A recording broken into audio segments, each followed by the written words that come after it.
That voice we all love. The nightmare of all birds, the sound of cuckoos.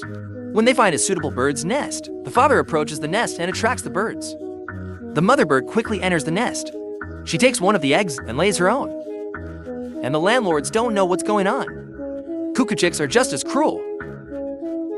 Because the moment it hatches, its first instinct, expelling other chicks and eggs from the nest. So the mother whose cubs died, she continues to carefully feed her cuckoo chick, which is 3 times her size.